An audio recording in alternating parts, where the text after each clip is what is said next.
Mário Cláudio, obrigado por nos ter recebido na sua casa, na sua privacidade, mas os escritores de alguma forma já estão habituados em que entrem na sua privacidade, mas através da sua obra, não na sua casa.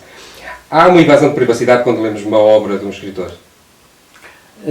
Pode haver, mas se a obra estiver publicada, uma invasão consentida. Consentida, não é? Consentida pelo próprio autor. Eu acho que nenhum autor se pode queixar disso, não é?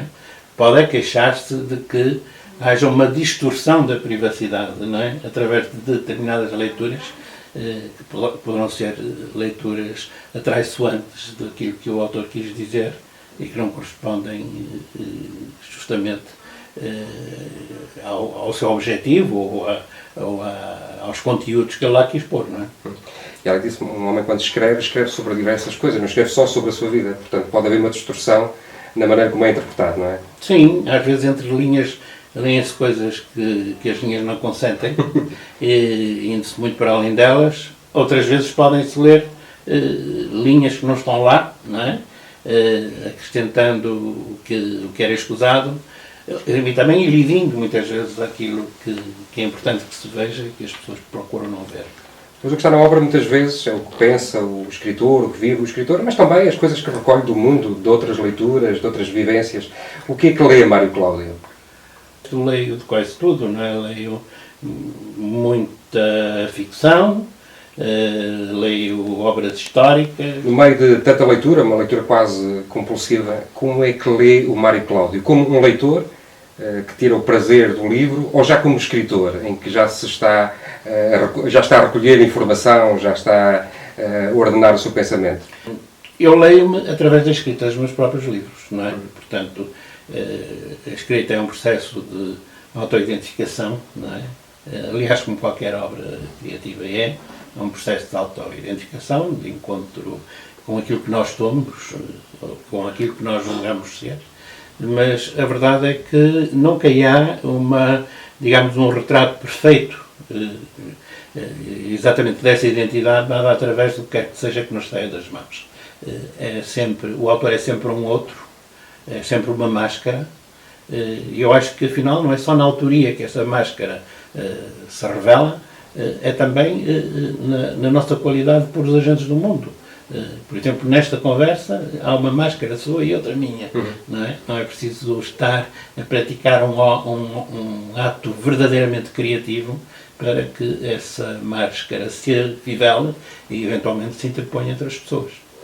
O Mário é um homem de muitas máscaras, porque escreve crónicas, ensaios, romances, há uma dispersão que é, digamos que, consentida por si, ou há dentro de si uma unidade que une todas estas facetas? Eu espero que haja essa unidade, essa coerência, e luto inclusivamente para que ela seja preservada, mas não tenho nenhuma garantia de que isso aconteça.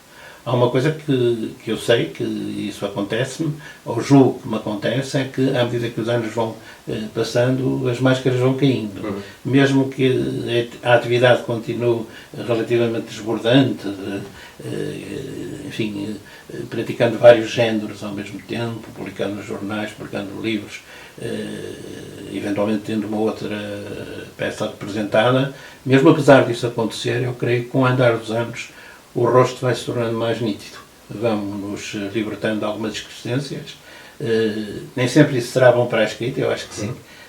Que, no meu caso, não acho que a escrita se tenha ressentido disso, mas admito que, em certos casos, a escrita, justamente por esse processo de simplificação, perca alguma da sua espessura. Quando está a escrever, escreve de uma forma corrente ou volta ao texto para o trabalhar, para o depurar, ou para o complicar? Nunca escrevo de uma forma corrente. A tendência é sempre no sentido de reelaborar o texto. Nunca está perfeito, nunca estará perfeito. E sei que isso acontece, mas procuro aproximar-me o mais possível daquilo que me interessa deixar escrito, ou ver escrito. Há autores que escrevem libertando o texto de excrescências e há outros que escrevem inserindo novos elementos. Por exemplo, o Proust correspondia ao segundo tipo de autores. Este, só para dar exemplos, o Musil ao primeiro, não é? Eu sou talvez um caso intermédio, porque se tenho tendência para liquidar muitas das coisas que escrevo, às vezes parágrafos inteiros, também muitas vezes acontece-me ter que meter lá coisas que não estavam originalmente.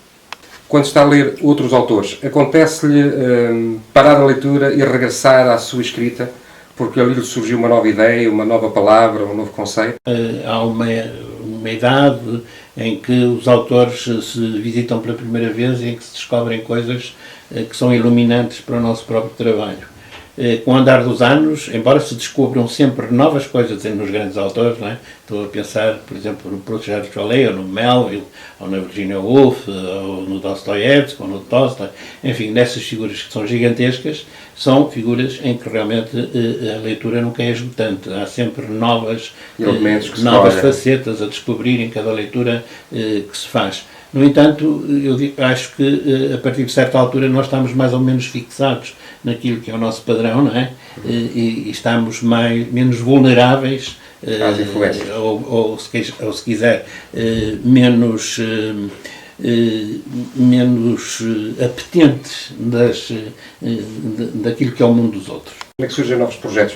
Às vezes há autores que dizem, não, são as ideias que vêm ter comigo, há uma luz que comanda a minha mão. Como é que funciona com o Mário Cláudio? Eu não procuro também, não procuro. Normalmente tropeço neles, não é? São coisas que vêm ter comigo e que chamam a atenção? Vêm ter comigo porque eu sou como sou, portanto tenho aquela conformação, não é? E essas coisas vêm ter comigo. Outras não será vulgar, não será normal que venham ter comigo, porque não me chamam, de facto, a atenção, não é? Não me ocorre agora qualquer exemplo de, enfim, uma sugestão de trabalho que eu não abraçasse, justamente porque para mim não significa uma sugestão de trabalho. Não a vejo. Passou despercebido. Exatamente. E quando uma ideia lhe chama a atenção, como é que depois é o processo criativo? Há uma fase de incubação, de estudo, ou começa logo a escrever? Não, às vezes há uma fase de incubação que dura anos, não é? O projeto pode ficar em banho-maria anos e anos e anos, enquanto se está a trabalhar noutros projetos, isso já me tem acontecido. Por exemplo, só lhe para dar um exemplo, aquele que me corre de imediato, eu escrevi uma história sobre um jovem que numa faculdade aqui do Porto, na Escola de Biomédicas, tinha assassinado a namorada, não é? Isso foi alguma coisa que eu li no jornal, uma notícia, e que ficou na lembrança durante anos e anos e anos. E um dia aquilo surgiu porque fazia parte de um projeto que eu tinha, uma trilogia que tivesse a ver com as relações dos indivíduos com o poder, não é? Das relações com o poder. E, portanto, surgiu nessa altura. Qual é o seu ritmo de trabalho? É metódico? Tem horários fixos? Trabalho sou muito metódico. Como um amanuense, não é? Como um guarda-livros, se quiser, durante as horas que me imponho para trabalhar. Agora não me levanto tão cedo porque já não me apetece tanto, mas na fase da minha grande maturidade física, aí levantava muito cedo, mesmo muito cedo, às vezes às 5 da manhã, não é? Começava a trabalhar a essa hora. E ia pela manhã fora, não é? Depois da tarde era sobretudo para leituras, etc. O meu ritmo agora é talvez um pouco mais económico, das forças, não é? Como é de prever, mas continua a ser, julgo eu, de uma grande exigência em termos de respeito pelo horário. O Mário Cláudio, muitas pessoas dizem que tem uma escrita que não é acessível, que é complexa na estrutura, no léxico. Pensa nisso ou isso não lhe diz? Para mim é acessível. Sim, é a sua linguagem própria, não é? As pessoas que gostam daquilo que escreve também sentem essa acessibilidade. Mas eu não tenho a preocupação de escrever difícil ou de escrever só para uma minoria. Agora, também acho o seguinte, acho que essa dificuldade que refere dos textos elaborados, que precisam de alguma decifração, do meu ponto de vista, são alguma garantia da perenidade, que é sempre muito relativa, dos textos. Sinceramente, na imperenidade de qualquer coisa que nós escrevamos, não é? Os autores que ficam de cada época são muitíssimo poucos. E mesmo aqueles que duram 100, 200, 300 anos, se calhar, daqui por 800 mil anos, que é uma gota d'água na história do mundo, não é? Ninguém se lembra deles. Eu interrogo-me, por exemplo, quem é que se vai lembrar do Bessa de Queiroz quando chegarmos ao ano 4000, não é? Já aconteceu tanta coisa em cima dele, não é? Sim, sim. Para já os livros já devem ter desaparecido, já há outras formas de convívio com as coisas, etc.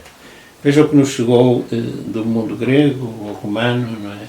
Que foi escassíssimo relativamente àquilo Que se produziu na época, não é? que foi produzido na época. E, portanto, nós estamos permanentemente a reelaborar coisas, não é? Bom, então não vamos para o ano 4000, mas vamos para mais 20 ou 30 anos. Qual é a linha que define Mário Cláudio? A linha em que aspecto?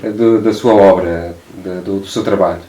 Tenho dificuldade em responder a essa pergunta.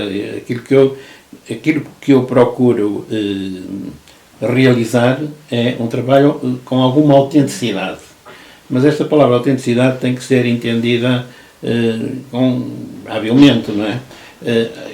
O trabalho é autêntico, mas isso não significa que aquilo que eu faça seja autêntico, porque se fosse autêntico não seria ficcional, não é? Portanto, há aqui dois conceitos de autenticidade completamente diferentes. Eu tenho que fazer aquilo que, embora seja inventado e fantasiado, é aquilo que corresponde àquilo que eu sou. E isso é que é a autenticidade. Obrigado por nos ter recebido, foi um prazer. Tive todo o gosto.